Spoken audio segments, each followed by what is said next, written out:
the closing circle of the Hawaii Children and Youth Summit for Day 2. We hope that you had the opportunity to share your thoughts and come up with the priorities for your breakout topics. Please listen carefully to the priorities being presented, as you will all have the chance to vote at the end of this session. Voting will take place through the month of October, so anyone who watches the recording from today can vote. Let's hear about the priorities from each of our breakout topics. Facilitators, please share the name of your breakout topic and explain what were the top 2 priorities that your group came up with. We will first start with Healthy Body, Healthy Mind with Alex Easterling.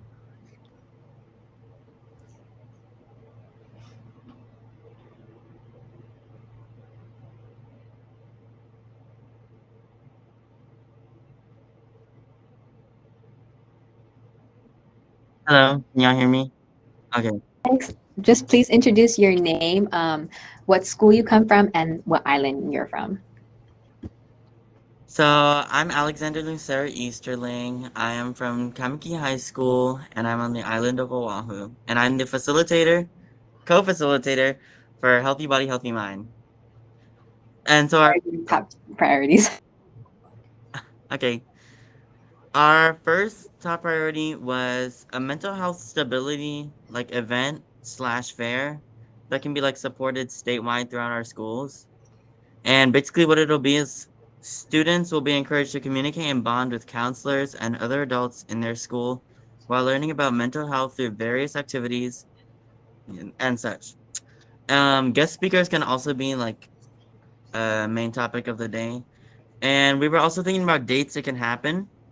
And so specific dates could be October 10th, as it's like Mental Health Day, and May, as it is Mental Health Awareness Month. And so our next priority was to have more money allocated to food in our cafeterias to provide healthier options to help decrease student obesity after this pandemic. We also said with this, we can also have more farm to table food options, and we can also pair up with the environment and other health groups like that to decrease emissions like that. Thank you for sharing. Thank Next, you. thank you. Next up, we have homelessness and housing issues presented by Jonah Lorica. Hi, my name is Jonah Larica. I am from the island of Oahu, and I'm currently a student at the University of Hawaii at Manoa. So, as you know, I am from the Housing and Homelessness Committee, and our 2 top priorities are one, investing funds to create affordable tiny home communities utilizing cheap and innovative housing solutions, such as shipping containers that can cost between $2,000 to $4,000 to purchase after use. These tiny homes will be used to provide transitional housing to houseless and low-income individuals. Our second priority is what we like to call creating quote good foundations programs for youth and adults that focuses on financial literacy, such as discussions on credit, employment, and how to apply for housing, as well as providing transitional support for housing. The reason for this Good Foundations program is to keep youth well aware, well equipped, and well educated to prevent them from being houseless in the future. And that is our 2 priorities from the housing and homelessness community. Thank you. Mahalo for sharing, Jonah. Now we have education with Angel Himoya. Hello everyone, I'm Andrew Himoya and I am a senior from Phil High School and I'm from the Big Island. And so I'm one of the facilitators for the education breakout and one of our 2 proposals. By the way, we had a very cordial discussion in terms of what we want to see changed in kind of the system. And the 2 policies that we agreed on was um, to give more accessibility to students to learn life skills through financial literacy as part of the personal transition plan curriculum, and as well as also providing uh, or expanding the spectrum of more hands-on electives that would facilitate the needs of students based on their career goals. And the difference between these two policies is that the PTP uh, will have to change the BOE graduation requirement, whereas the kind of providing more accessibility or more kind of expansion on more hands-on electives just I think squarely focuses more on CTE based curriculums. And again, as I said, the PTP would be more of kind of like a graduation requirement as part of the PTP, or the financial literacy, that is.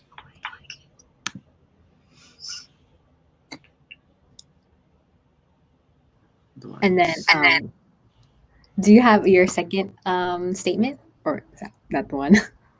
Oh yeah. Let me just say it again. So, our two policies were to implement basically financial literacy as part of the PTP curriculum, and the other one was to expand more on hands-on electives that would better facilitate kind of the aspirations of students in terms of their careers. And so the differences between those two is that PTP would be more the financial literacy aspect would be more PTP curriculum based, whereas the hands-on electives would be more CTE based. Sharing, Angel. Okay. Now we have education. Oh, no, sorry. Equality, diversity, and safety being shared by Aaron Enriquez.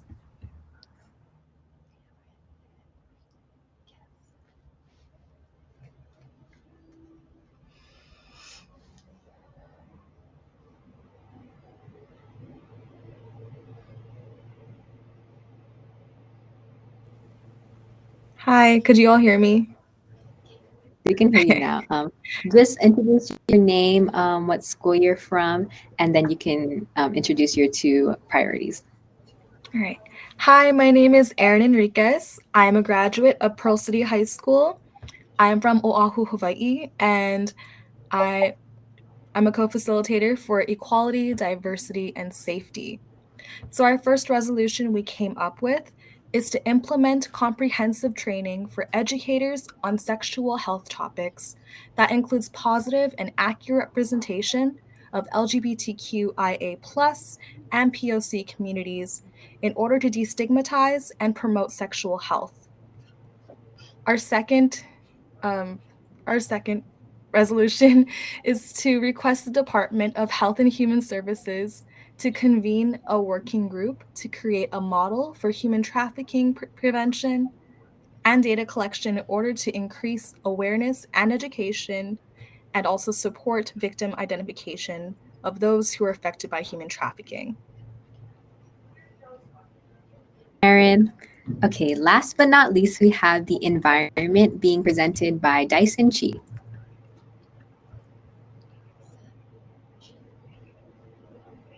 Hello, can everyone hear me? Yes, hi Dyson, we can hear you. So just introduce your name and then what school you're from, and then you can go ahead and explain your two priorities. Awesome, thanks. So hi everyone, my name is Dyson Chi.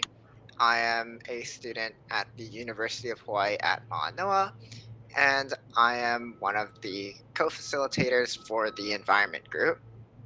So for our group, we came up with a couple of resolutions as well. Our first one is regarding the Hawaii State Legislature and all concerned parties abolishing the size limit on recyclable containers, so that way all recyclable containers can be recycled and that recycling can be more prominent in Hawaii via the implementation of recycling initiatives that specifically engage youth in Hawaii's public schools and colleges. So this group actually wrote up a sort of mini draft resolution. And if you're interested in taking a look at that, feel free to take a look at the Google Docs link that I just dropped in the chat. Our second group wants the Hawaii State Legislature to pass a resolution that asks the DOE to explore the reduction of single-use plastics in the classroom via a pilot project. And so while these two resolutions may sound somewhat, the first one is more focused on end stream usage, right? Recycling things that we consider to be trash. whereas the first one is more focused on upstream issues, reducing the amount of single-use plastics that we use. So that's what we have. Mahalo for sharing, and mahalo to all of you as facilitators because your support with our breakout topics during these past 2 days is much appreciated. In a few moments, you all as participants will have the chance to cast your vote and choose the top 5 priorities that will be taken to the Hawaii State Legislators' Keiki Caucus. All the priorities you shared are so important, making it quite difficult to choose. But please take the time to think about which statements you would like to see implemented into our state. Currently, we are now inputting the priorities into our voting app. And Anna, the tech genius who made this app, has prepared a short video on how to access and use the voting app.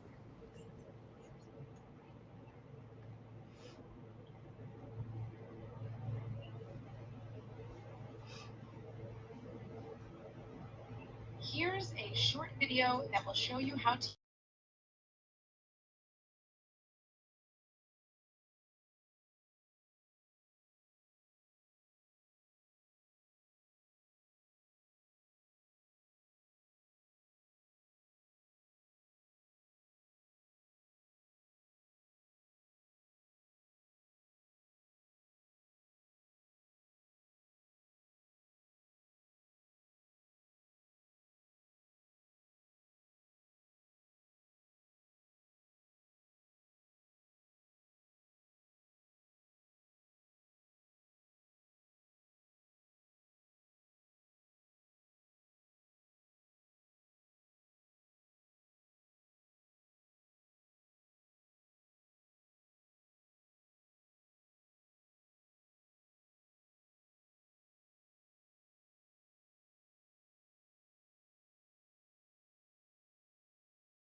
Just put the voting app link into the chat so you guys can check that out.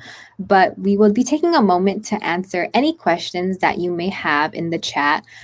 So please note again that voting will be open throughout the month of October. So if you want to look back at the videos in the breakout topics or take some time to think about it some more, you have that time until October 31st. So this portion is open to any questions you guys may have, since we do have Anna, the person who created the app, here on standby. So does anyone have any questions?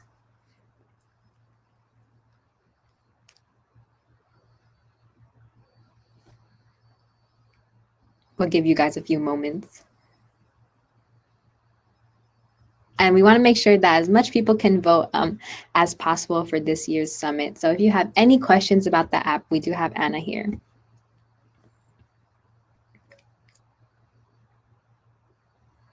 Okay, well, I'm seeing no questions, but you guys can always type it in the chat later on today or email the hawaiicys.org email address. So if you guys have any questions about the priorities you heard, like I said, please email us at info@hawaii.cys.org. And you will still have the chance to learn more about what youth in Hawaii care about if you go to our website, www.hawaiicys.org, and check out the breakout topic videos that we have posted. Again, just a reminder, voting will be open throughout the month of October, so you have time to think about which priorities you would like to vote for. We are so happy to have you guys here today and that youth from across the islands have contributed to the priorities over these past 2 days. Also, we will be sending door prize gifts to 15 random participants who have joined us here throughout the past 2 days, and we'll be having a drawing of names from the attendees, and we'll reach out to you via email to let you know that you have won. We encourage you to think about these questions and maybe even begin to think about the topic videos that you're passionate about for the 2022 Children and Youth Summit. Once again, we would like to take a moment to acknowledge the Hawaii State Legislators Keiki Caucus, who support our youth voices, the Na'ale Aloha Foundation, the Hawaii Community Foundation, and the League of Women's Voters of Hawaii, whose sponsorship makes Hawaii Children and Youth Summit possible.